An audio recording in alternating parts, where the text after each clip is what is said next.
Hello, Prelude people. We're here with my friend Seth, right over here, and we're working on his, what year is it again? 1985. It's an 85 USDM DX, and we're going to be doing a master cylinder and booster replacement, as well as bleeding all the brakes. It's a very common failure point, and it needs to be done. I had to do mine, and I helped a guy with another one here locally this summer, and now I'm going to help Seth with his. So I guess we'll get started. Technology's gone too far. Yeah, it's true. So here's the machine. We got some jack stands. We're going to pull all four wheels, and then the new parts are sitting back there. So our only real issue is going to be getting the bleeders loose. Hopefully that all goes smoothly, but anyway, let's dive in. All right, so we've got the wheels off, got the car up on stands, so it just makes it easier to bleed all four wheels. What we're going to be changing is this guy here, which is the brake booster, and this guy here, which is the master. So what happens is this guy starts leaking from the back seal and pours brake fluid into here, which can damage it. We're opting to replace this guy with a new one instead of rebuilding it, and replacing this guy with a remanufactured unit. And then under the dash, right up in here, there's going to be 4 bolts, or 4 nuts I should say. There's studs on the booster, so those come through and need to be removed. 2 there, 2 over just on this side, and then the point that connects the booster to the master, it's this, hold on, let's see if I can get my camera on it, right there. There's a little cotter pin on the side. You pull the cotter pin, slide the pin out, and then that whole assembly goes with it. We just need to line it up with the new one with the same distance, swap over the C bracket, and reassemble it. So I'll show you a little more of that when it's out. Also, you need to remove this black plastic cover right here to get access to those 2 back bolts. There's just a spring clip here that holds it in place right there, and then down here it just pushes in with some little clips. All right, so we're going to start by taking off these 2 nuts down here and these vacuum lines right here. The nuts are 12 millimeter, and these guys are obviously just a hose clamp. We're going to remove this lid, undo these 2 connectors right here, and break loose our brake lines. So that's going to be the starting point there.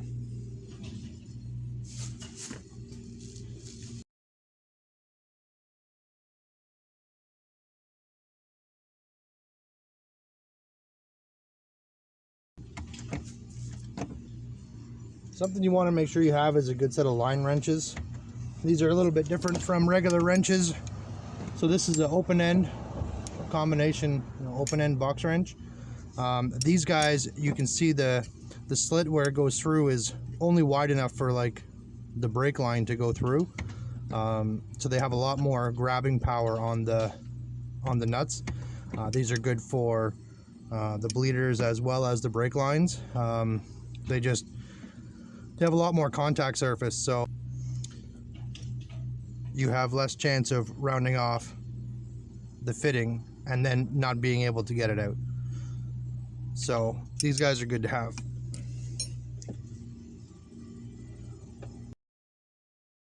It's also important, I know you can't really see down in there, but it's important to work this back and forth if they have never been removed, because you'll need to break any corrosion where the line goes into the fitting. So just working them back and forth a little bit gently breaks that, and then you'll have a lot easier time getting them spun out.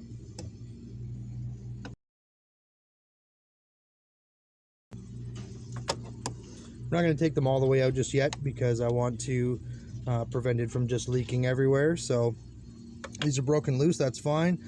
We're going to spin these guys off and then move that guy over out of the way. We also need to take off the airbox just for clearance to get this guy out and up.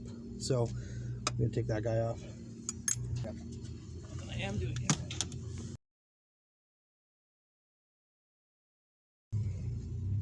Might not even be a bad idea to take this off just to give ourselves a little bit of extra room.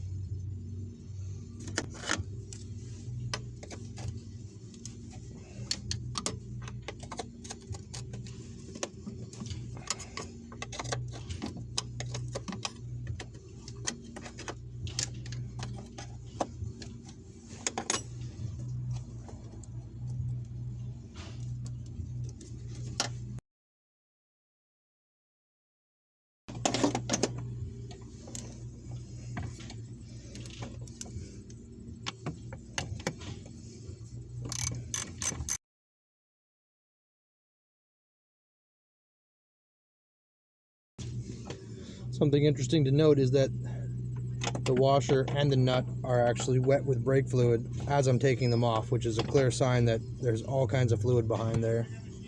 You can also see the paint is all peeled away. That's your first indicator that you've got a leaking rear seal. As all this paint starts to eat away, and all your brake fluid is getting just pumped into the booster slowly. Okay, so once the two nuts are off and this is all disconnected, this guy should be loose.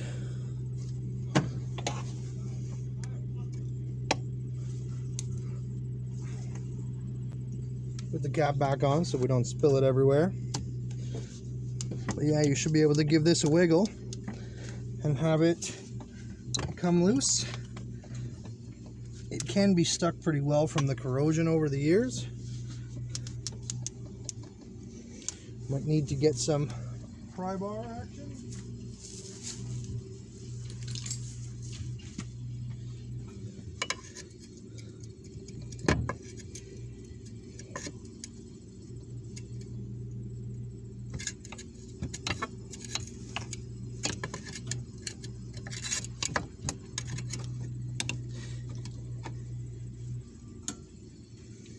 Bring in a little closer.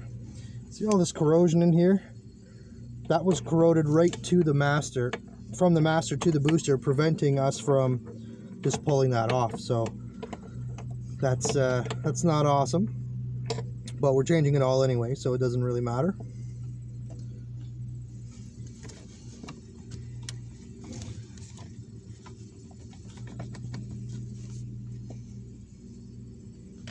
I'm gonna go ahead and finish taking the brake lines off.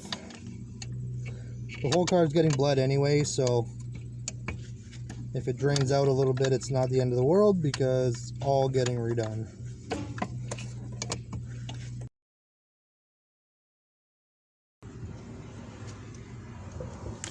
Put a rag down under here just to protect the belts and stuff from getting brake fluid all over them, as well as the paint on the frame rail.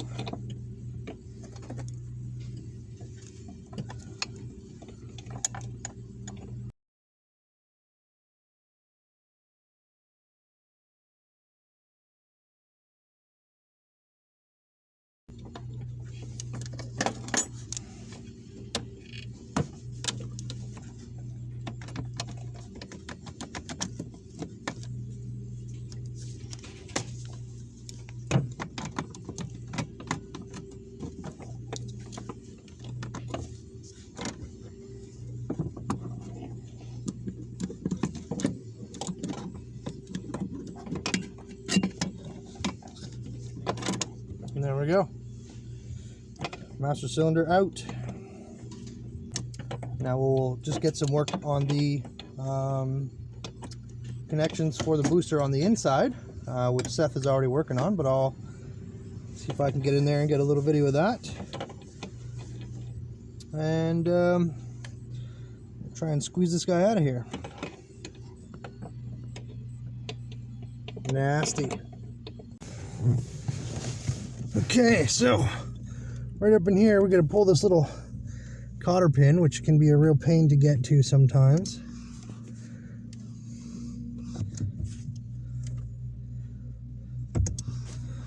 it goes in from the bottom and the tabs fold around, so we have to fold the tabs up and then grab that guy with some pliers and yank it out of there.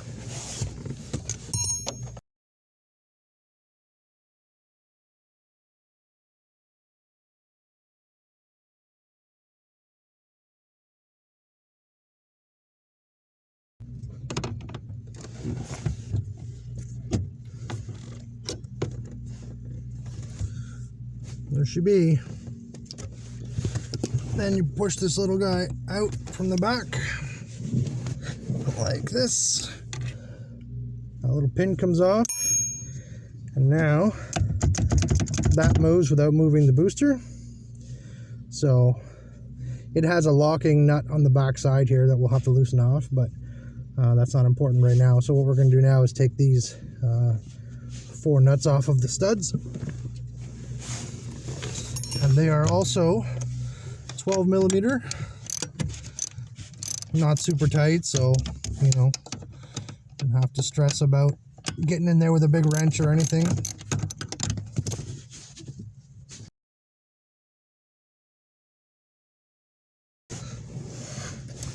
This one up here by the gas pedal is a little harder to get to, but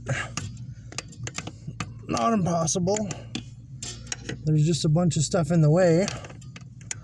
So you need to have a shallow socket, not a deep.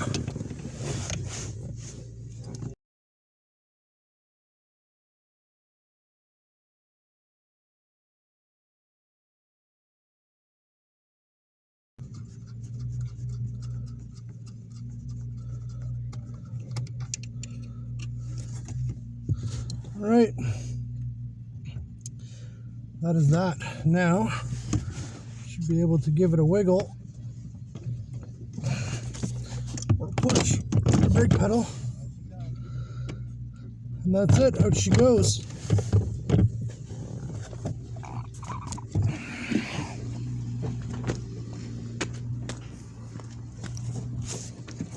Jimmy.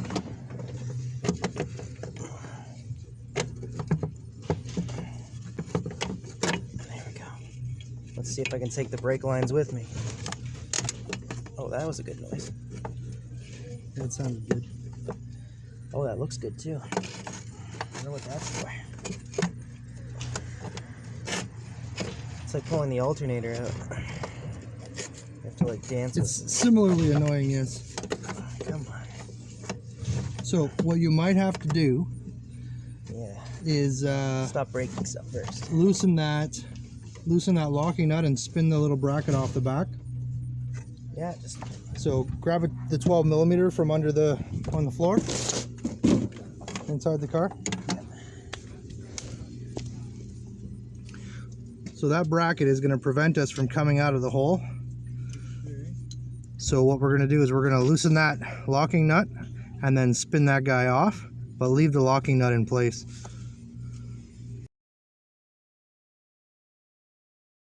So now if we can see, get our camera to focus over here.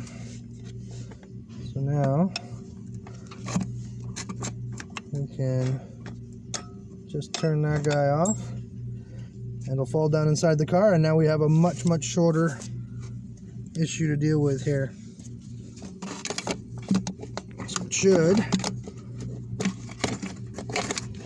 come out just like that. Now look at that festy gross thing. Sometimes you look down inside, you can even see brake fluid swimming around inside of there. So anyway, that's removal. All right, so there's our old one over here and our new one's in here. So we want to take them out and physically compare them to make sure that they are in fact the correct thing.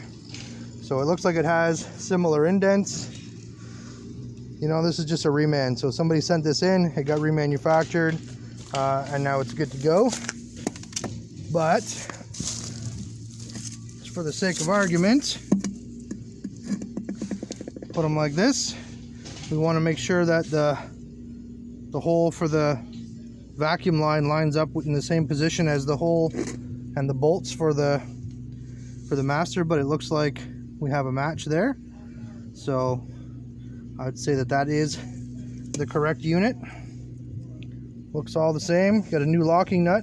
We do need to turn that locking nut down to match the position of the old one. So, you know, that's our distance there. So we need to modify this guy to be the same. Just basically spin it down. You can do it in a couple of ways. You can do it by eye, or you can count the threads. Like take this one off, count the threads, and then, you know, do the same on this side. Whatever works best for you. I usually adjust it to be the same just by eye, and then see how it fits in the car. Worst case scenario, you can rotate that bracket on the new post before it's connected to the brake pedal, and adjust it in or out if you need to.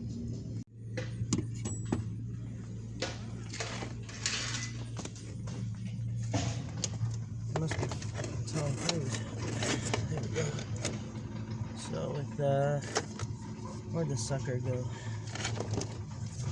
Right here. So this guy pointing outwards on the top, right? Yep. Okay. But like towards the windshield wiper motor. Okay. I'm just avoiding everything else. Away from the brake lines.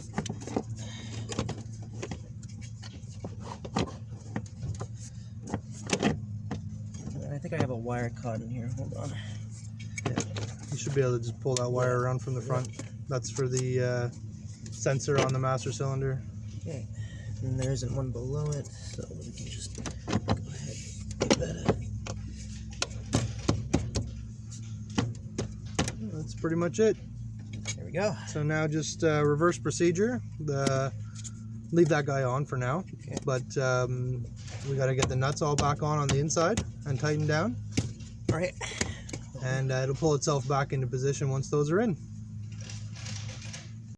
The next thing you're going to want to do is have a look at your master, your new one versus your old one. Sometimes when you get these remanufactured units like this, they don't come with the jug and the lid. You have to transfer it over from the old one. And in the case of this one, that bracket clamp there looks rather gross, so it may not actually come off, and hopefully we don't split the reservoir transferring it over. I have a couple extras in case we do, so it's not the end of the world, but if you didn't have a bunch of extras, then you might be in a little bit of trouble. But you know, unbag it, have a look, make sure that it's, you know, the right size and shape and has all the right parts. Being a remanufactured, I would say that it's correct, but it's still a good idea to have a look. Now, this is part of the issue with getting remanufactured parts, is that this master is not from the same vehicle. As you can see, this one has a rubber gasket here that seals into the booster, and this one doesn't. This one is designed to have this rubber gasket sit against the back like this, and inside the booster there would be like a little flat like plate with a hole in it, and then this gasket would push against that flat plate. In this car that we're working on, the booster has no plate at the back. It's designed to seal with this gasket here. So when we put this guy in, we're going to have no seal on the booster, which means it may leak vacuum. So I'm not 100% sure how to correct that, but if you are watching this before buying parts, always try and buy a new if possible, to prevent this issue from happening, because you know, sometimes the parts cannot be exchanged, or you know, there's no refunds, or it costs way more to ship it back than it's worth. So just to try and avoid frustration, try and get a new one. It'll come with a new jug and a new lid, and it'll be the correct part hopefully, but unfortunately this one is not. So I gotta see what we can do to make it work. Alright, so here's our original master cylinder. The new brake booster is in and bolted and tight. This one is going to have to go back in, unfortunately. The original, or sorry, I should say the new one that came is for, I believe, the SI version of this. So it has a different size and design here for the gasket. So I can't even, put silicone around it and seal it in or anything. It doesn't physically fit in the hole. So we're going to have to put this one back in for now and reorder the correct one and change it again later. So now we're going to just put this guy back in and bleed the brakes. That's it for now, I guess. But yeah, unfortunately, we could have saved a bunch of work if we had just had a look at that master before taking everything apart and seeing that it was the wrong one. But I was just in a hurry to do the work. So let that lesson save you guys some time. Definitely check your parts before you start taking everything apart, so that if there is an issue, you don't get it apart and then you're stuck with the car on jack stands with no brake fluid and no parts. So, well, upon further inspection, once we started putting the car back together, we found that we tried bleeding the brakes, and the brake proportioning valve is not passing any fluid to the passenger side rear brake calipers. So we're gonna have to get another one of those before we can do anything else. So for now, we just kind of put it back together, and I've ordered a new master cylinder, the correct one, and I've got in touch with another guy that had the proportioning valve, so he's gonna send that up from the States. So we should have all the parts for mid next week, and we'll do part 2 then and get it all back together. And I'll do a video of bleeding the brakes and that sort of stuff to go with that part 2. And sometimes that's how it goes. So like I said before, check your parts before you take things apart, man. It's going to save you a bunch of time and frustration. Anyway, we'll see you for part 2.